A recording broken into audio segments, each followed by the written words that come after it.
जो हमारे पास टिपिकल है ना रिब्स, टिपिकल रिब्स की फीचर्स ये हैं कि उनमें हेड होता है, एक नेक होती है, ट्यूबरकल होती है, बॉडी होती है उनकी शाफ्ट, ठीक हो गया, और एंगल होता है। अब जिस तरह हमारे पास ये टिपिकल है, हमारे पास इसके में जो है हमारे पास हेड है, हेड के ऊपर 2 आर्टिकुलर फैसेट्स हैं। सुपीरियर आर्टिकुलर फैसेट छोटा होता है, इंफीरियर आर्टिकुलर फैसेट्स बड़ा होता है, ठीक हो गया।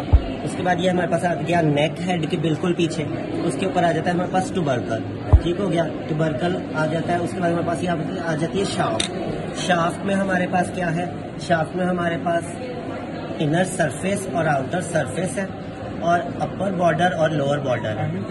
ये भी हमारी जो होती है टिपिकल रिब, उसकी पहचान होती है कि इसके बॉर्डर्स जो होते हैं वो ऊपर और नीचे होते हैं, ऊपर नीचे समझ आ गई। उसके बाद angle, the most curved part of the rib होता है एंगल। फ्रैक्चर ऑफ एंगल जो होता है द एंटीरियर टू द, उसका एंगल होता है एंटीरियर टू द रिब का, जो ट्यूबरकल नहीं।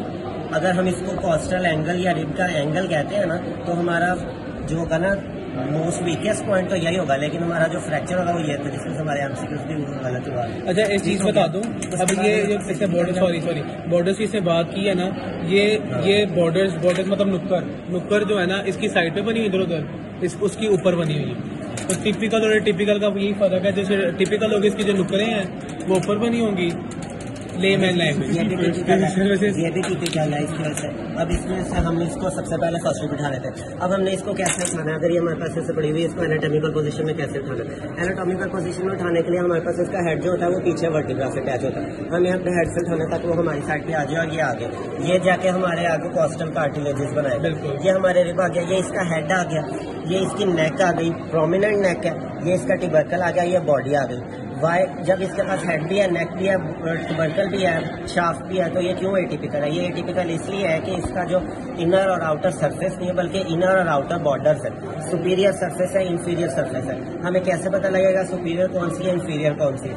इंफीरियर सरफेस जो होगी वो हमारी स्मूथ होगी, सुपीरियर सरफेस जो होगी वो हमारी रफ होगी। रफ वो किस तरह होगी? उसमें 2 ट्यूबरकल्स बनते हैं, उसमें 2 वो जो है ग्रूव्स बनते हैं। पिछली वाली साइड पे जो ग्रूव बनता है, आप ये देखा होगा, ये ऐसे हाथ लगा के लगता है, ये थोड़ा सा ऊंचा और यहाँ से थोड़ा सा ऊंचा। ये जो ग्रूव बनता है ये बनता है ऐसे, ये बनता है हमारे पास सबसे पहले सबक्लेवियन वेन का।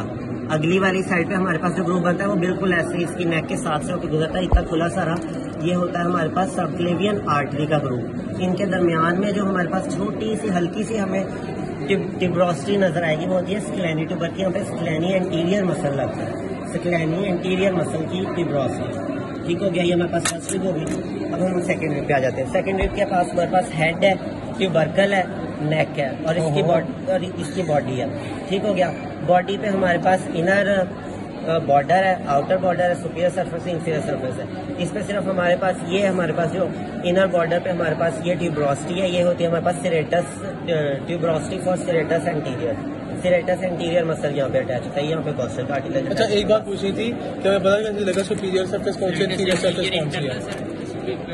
पता चलेगा? नहीं पता चल सकता। हाँ, अच्छा, ये बात छोड़ दे, बाद में मसल अटैचमेंट बाद में करनी, अभी सिर्फ बोनी फीचर्स कर लेते हैं। अच्छा, मुझे सिर्फ इतना बता दें कि सुपीरियर सरफेस, आपको पता लगे, आपने कहीं पूरा वो उसका देखा हो, स्क्लेनी जो मसल है वो भी ऊपर गुजर जाता है नेक के।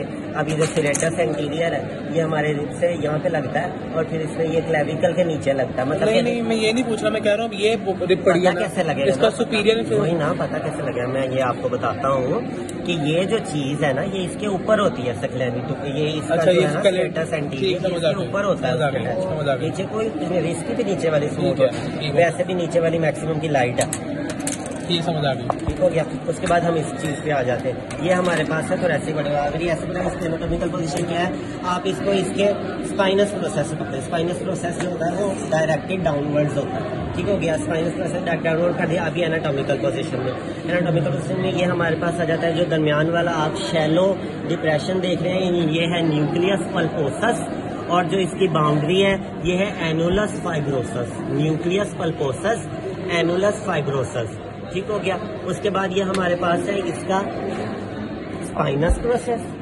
स्पाइनस प्रोसेस के ऊपर हमारे पास है ये इधर इसके ट्रांसवर्स प्रोसेस। ट्रांसवर्स प्रोसेस को जो ये वाली लाइन जो हमारे पास ये वी बनता है, मैं आपको दिखाऊं, ये वी बनता है, ये जो सिंगल आके नीचे हो जाता है, ये होता है हमारे पास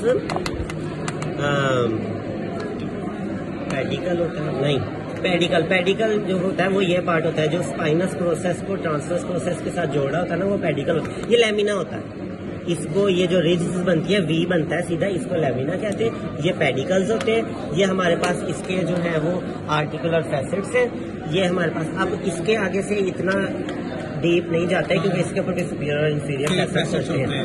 ठीक हो गया, और कुछ भी नहीं है। और ये हमारे पास वर्टिब्रल फोरम है ना। अच्छा, मैंने एक चीज बताई थी कि एक रिब का जो सुपीरियर, इसके जो सुपीरियर फैसेट्स है वो बहुत गंदी चीज है, वो समझाते हैं। मैं बताता हूँ, वो समझ ही नहीं है इधर। ये है जी हमारे पास 7th वर्टिब्रा। ठीक हो गया। Suppose 7th vertebra, suppose 7th rib. ठीक हो गया।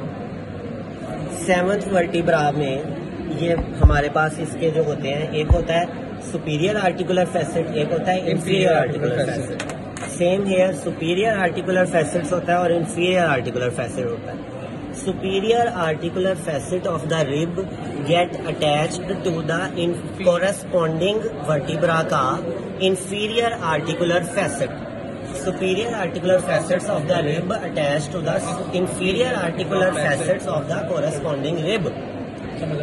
और उसका अब इसका सुपीरियर इसके इंफीरियर के साथ जुड़ गया, इसका इंफीरियर बच गया, इसका इंफीरियर नेक्स्ट वाले की आप इंफीरियर के साथ लगा लें। अब इसके इंफीरियर पे ये सुपीरियर अटैच हो गया था, इसका सुपीरियर 6th रिब का इंफीरियर फैसेट जो होगा वो इसके यहाँ पे लगेगा। और अभी भी किसी को इस वाली बात नहीं ट्यूबरकल जॉइंट बनाएगा ट्रांसफर्स के साथ। ये देखो, अगर ये ऐसे जॉइंट बनेगा, ये बनेगा, नहीं समझ लगे यार। ये है ना, ये ऐसे लगा हुआ है। ठीक हो गया। ट्यूबरकल ने बनाना है ट्रांसफर्स प्रोसेस के साथ जॉइंट। ट्रांसफर प्रोसेस ये है, ट्यूबरकल ये है, ये जॉइंट बनेगा। जॉइंट ये तो ये गलत कर रहे हैं, ये इस तरह लगता है, दिखा मुझे ये इस तरह। ये बिल्कुल भी नहीं लगेगा, कहीं मैंने भी नहीं लगेगा। कहीं ना एक डायग्राम मैंने देखी हुई है भाई इस तरह की, गलत देखी केएलएम में है इस तरह की एक डायग्राम में। यार ये कोई पंगा हुआ है यहाँ पर यार ये सिर्फ इतना होगा कि ये है इसके साथ ही। अगर उसने ट्यूबरकल सिर्फ एक मिनट निकालने दो, बाद में जैसे कंफ्यूजन है ना वो बाद में कर लेंगे। ट्यूबरकल का ट्रांसफर प्रोसेस के साथ ही होता है ना, उसका कोई मसला नहीं है। नेक्स्ट टिपिकल रिब्स में अगर हम आ जाए, टिपिकल रिब्स की हमारे पास सबसे पहले खसूसियात होती है। इसमें हेड होता है, ट्यूबरकल होता है, नेक होती है, शाफ्ट होती है, upper border, lower border, inner surface, outer surface. ये हमारे पास हेड आ जाता है। हेड में हमारे पास जो आता है वो सुपीरियर फैसेट आता है, इंफीरियर फैसेट आता है। हेड के साथ नेक अटैच होती है, नेक के साथ ट्यूबरकल होता है। बहुत सारी छोटी छोटी रिवर्सिटीज नजर आएंगी, लेकिन ट्यूबरकल जो होता है वो लाइट होता है। ट्यूबरकल ऊपर से जो होता है वो स्मूथ पार्ट होता है। ठीक हो गया। ट्यूबरकल के पीछे शाफ्ट शुरू होती है। शाफ्ट में हमारे पास द मोस्ट कर्व्ड पार्ट जो होता है वो एंगल होता है।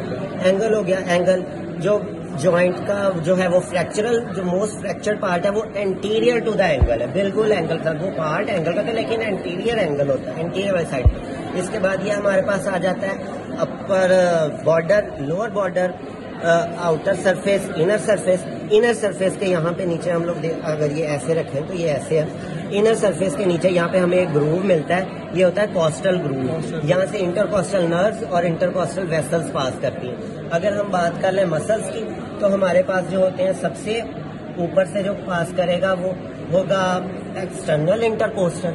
उसके अंदर से जो यहाँ पे जो होगा, अब हमारे पास अगर इसकी डिटेल करें तो आउटर जो हमारा अपर बॉर्डर होता है, इसके 2 लिप्स होते हैं, अपर लिप और लोअर लिप। अपर लिप पे एक्सटर्नल इंटरकोस्टल, लोअर लिप पे इंटरनल इंटरकोस्टल, और लोअर बिल्कुल इंटरनल इंटरकोस्टल के नीचे इनर मोस्ट इंटरकोस्टल। ये अटैच बस, और इसमें कुछ नहीं है।